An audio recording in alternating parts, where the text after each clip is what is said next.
The frustration with communication today is it all feels so scattered. It's hit or miss. Messages are unreliable.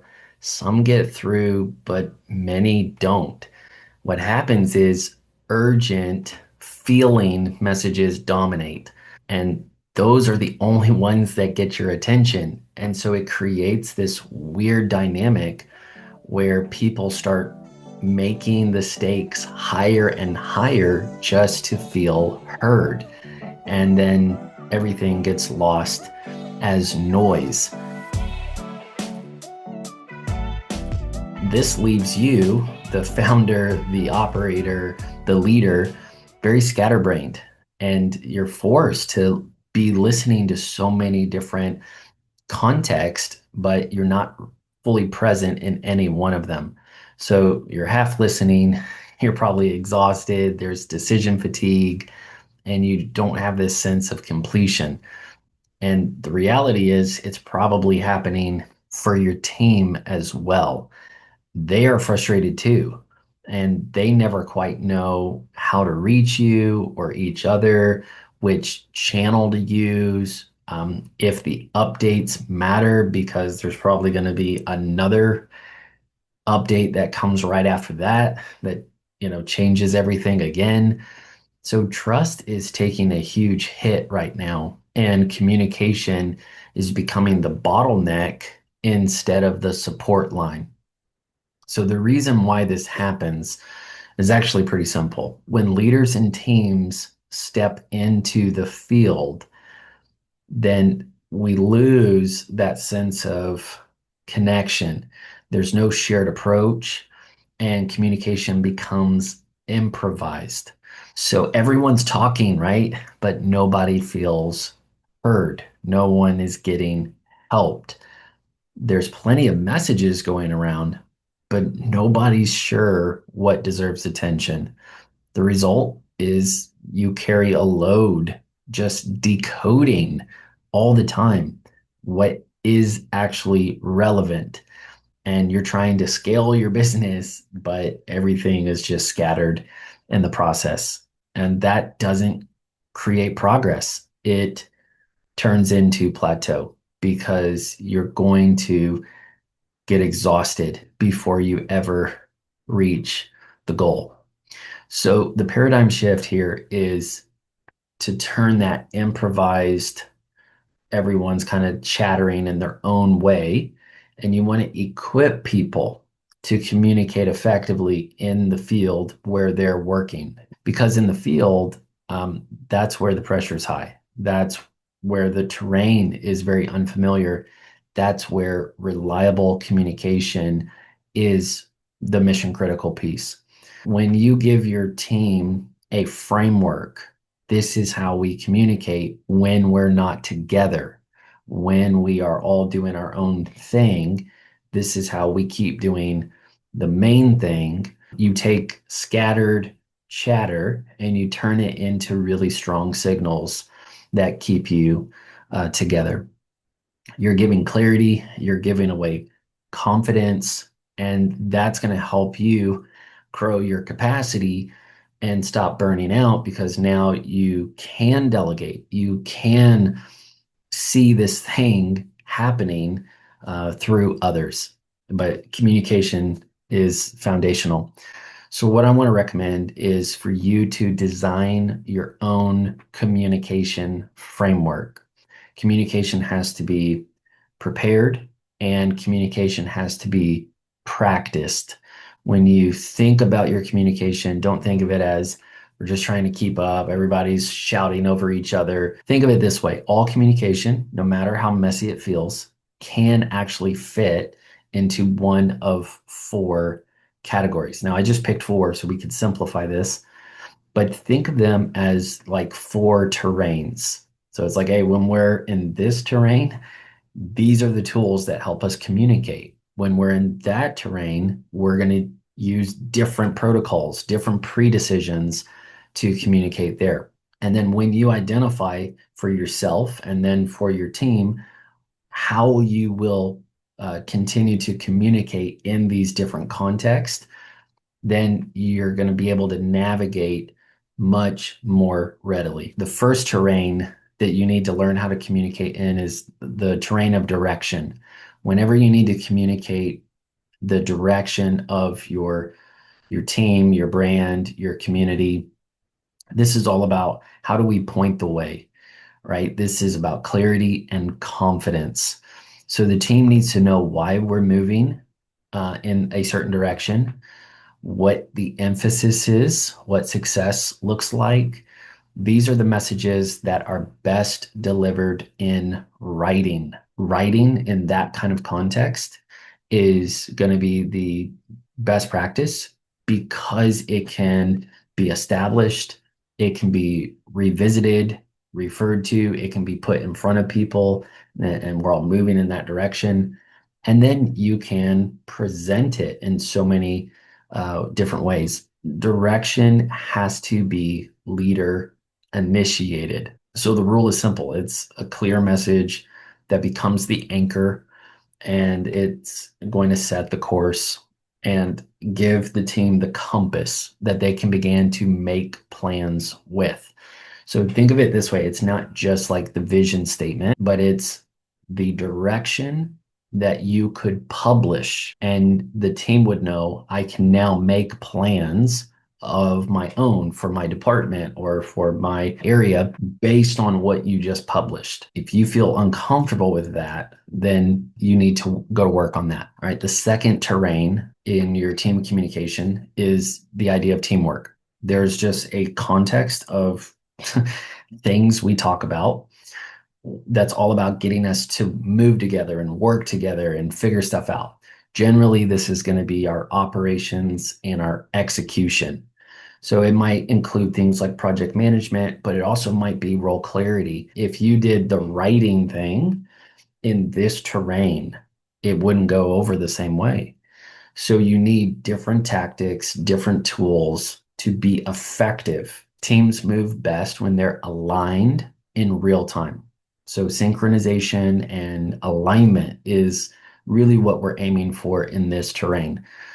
One of the best ways we can get that is by facilitating huddles, just quick stand-ups or structured meetings. This is going to be a setting where it is led or facilitated at some level, but it's a conversation. The team is adding input, there's updates, there's, blockers, and yeah, but there's ideas being pitched. The rule here is clarity over complexity.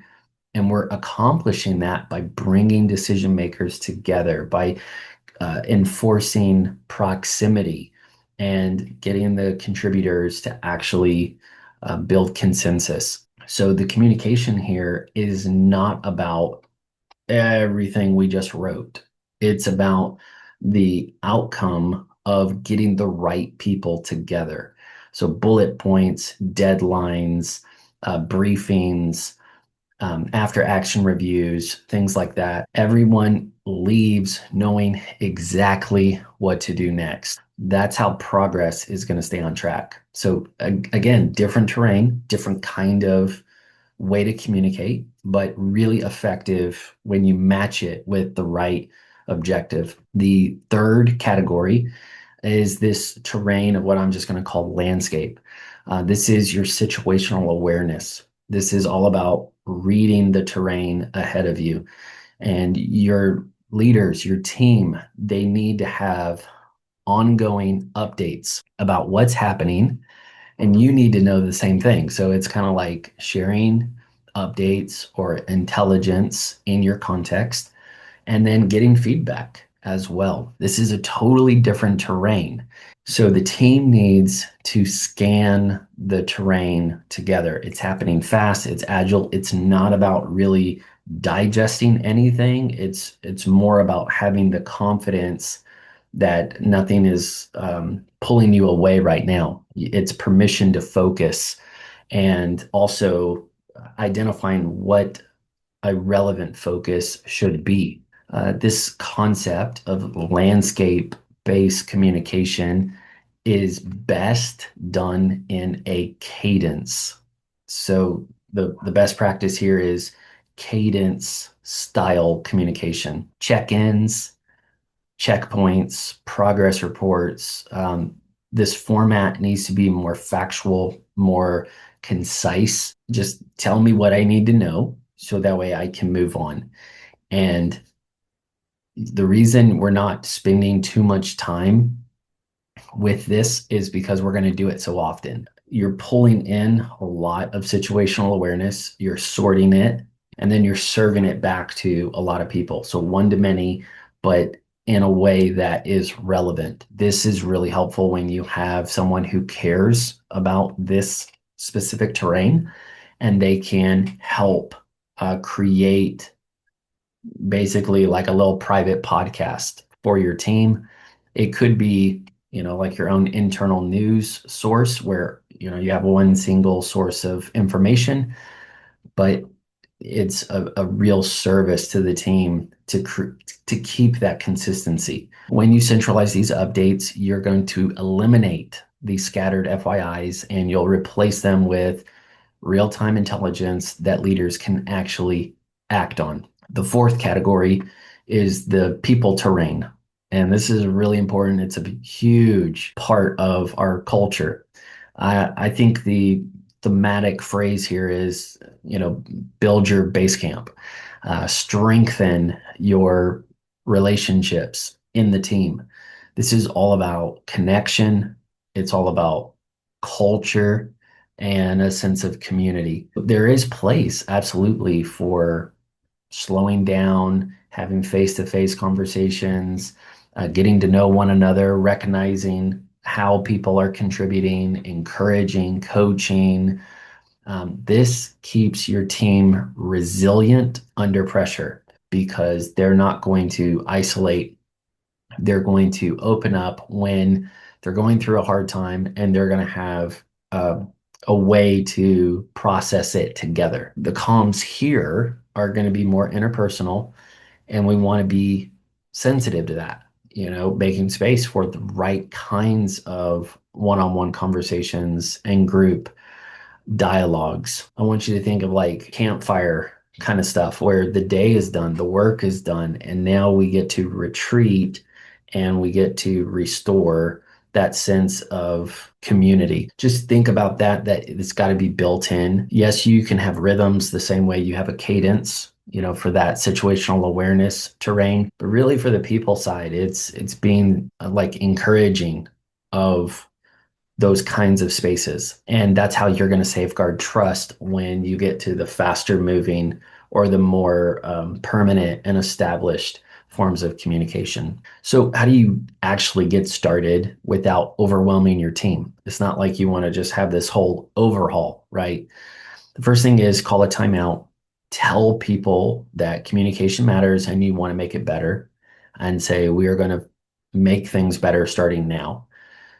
Really mark the moment that the chaotic style of communication has been exposed, and now we are moving towards something that makes more sense. The second thing is start to bring these four categories or these four terrains into your team conversations.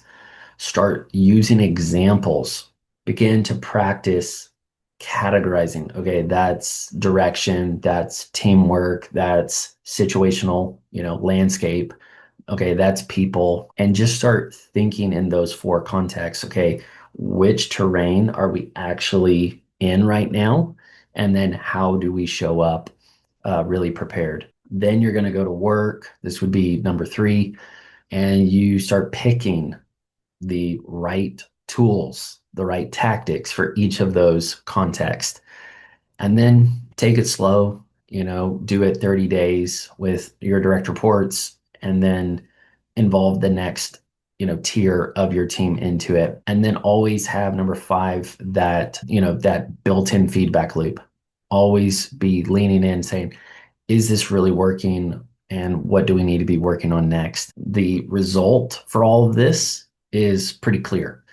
When you lead with a structured, unified framework, you stop plateauing under the pressure of scatterbrained pings and dings, and your team can really relax into their best work because they're not always on edge guessing if they need to be working or thinking about something else. You stop firefighting, and now people can trust the system that y'all are building together, that communication feels effective, and they can be really thankful for that. I believe when you equip the team you have right now to communicate well in the field context, um, they don't feel like they're surviving. They feel like they're really prepared to expand that work that y'all all care about into new fields. Thanks so much for listening. I encourage you to subscribe to this podcast, Prepare to Go There, and join the next live event training, the Prepared Leaders Challenge, and find the link to ask a question about your leadership context or executive coaching with me by going to peterbirchfield.com. Remember, the future has so many fields waiting on you, so prepare to go there.